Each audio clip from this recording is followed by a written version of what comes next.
हम लोग सुरभि गुरु बहन से चर्चा सुने, जो हमारे साहब का बताया हुआ 3 सूत्र है, उसे अन्यथा विषय की ओर चले हम लोग शिव की ओर। ये विषय पर अगर चल सके तो चल सकते हैं। और बताइए कि शिव को गुरु मैंने कैसे बनाया। सभी को जागृत करना है कि शिव हमारे गुरु हैं, आपके भी गुरु हो सकते हैं।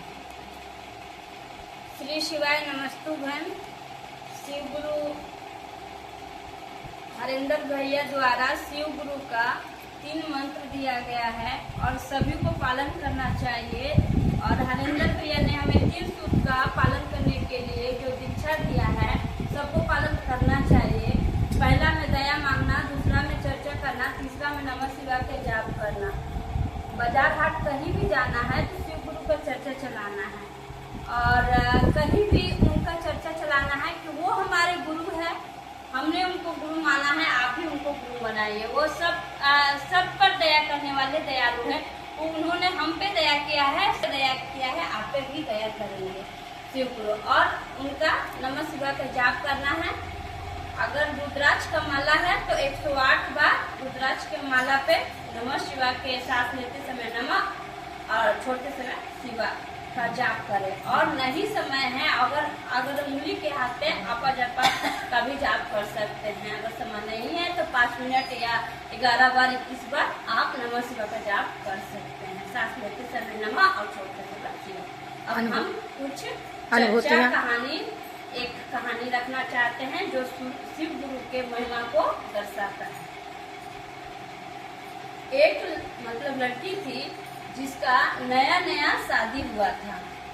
तो शादी हुआ था तो शादी के बाद अक्सर मायके चले आते हैं। मायके में आती है, नया में मायके में ही रहती है, तो तुरंत ससुराल नहीं जाती है। तब रहते वो जब भी हस्बैंड उसके छुट्टी में आते थे, आर्मी में थे उनके हस्बैंड, तो जब आर्मी में थे तो जब छुट्टी आते थे तो आते थे उससे मिलने के लिए मायके में भी। जब आते थे तो कहीं न कहीं चर्चा पे किसी के घर चली जाती थी। तो ज्यादातर चर्चा पे चली जाती थी, आती थी घूम फिर के, तो अपना जो भी था, शाम का समय मिलता था, थोड़ा समय मिल पाता था। ऐसे वो आता था स्पेशल छुट्टी लेके, तो उनको पूरा समय मिलना चाहिए था।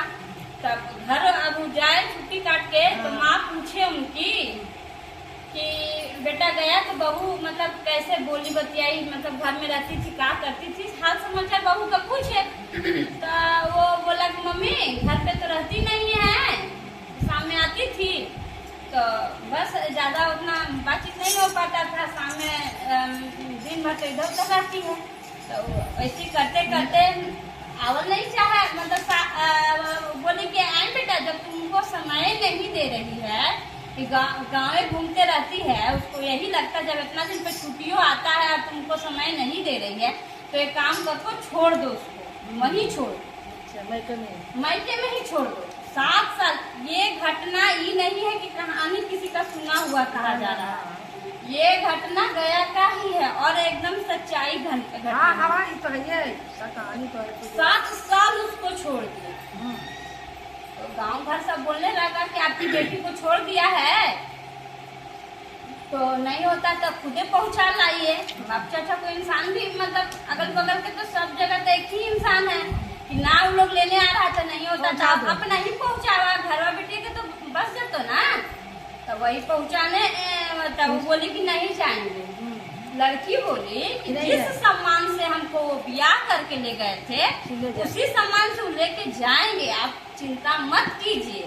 शिव गुरु का चर्चा में जाते हैं, कहीं घूमने नहीं जाते हैं। अब शिव गुरु पे हमारा भरोसा है। हम तो जा रहे थे कि गलत जगह नहीं, हम गलत रास्ता में नहीं जा रहे हैं कि हमको अफसोस है। हम बाप भाई हमको नहीं पहुंचाने जाएगा, जब आएंगे तो मेरे हस्बैंड ही आएंगे, तभी हम सम्मान रूपित से हम ससुराल जाएंगे। ऐसे लोग ताना मारते रहे तो माए बाप को टेंशन। जितने आदमी चर्चा चला गए उतने ज्यादा टेंशन हो गया उसको। 7 साल हो गया, 8 साल हो गया, 11 साल पे आया और सच में सम्मानित रूप से ले गया। उसका विश्वास है, विश्वास उनका शिव गुरु जगाए। तुम चिंता मत करो, हाँ तुम गलत काम नहीं करके वो गुरु की सेवा कर रही थी। हाँ, शिव गुरु में आस्था लगाई थी। तो वो सबको बताए कि शिव गुरु कभी किसी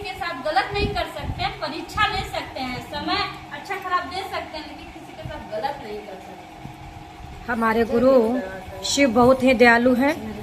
वो पल प्रतिपल दया बरसाते हैं। अभी हम लोग सुरभि गुरु बहन से कुछ कहानी भी सुने महादेव की। अब इस कहानी को सुनकर भी लोग अपने आप में जागरूकता की ओर ले जाएं। लोग समझे कि हमें भी शिव की ओर चलना है, शिव को अपना गुरु बनाना है, हमारे जीवन को भी कल्याण करना है। और इसी तरह से हम लोग शिव को अपना गुरु बनाकर जन जन को बताएं शिव हमारे गुरु हैं, आपके भी गुरु हो सकते हैं। चले हम लोग शिव की ओर। शंभवे गुरुवे नमः, शंभवे गुरुवे नमः, शंभवे गुरुवे नमः।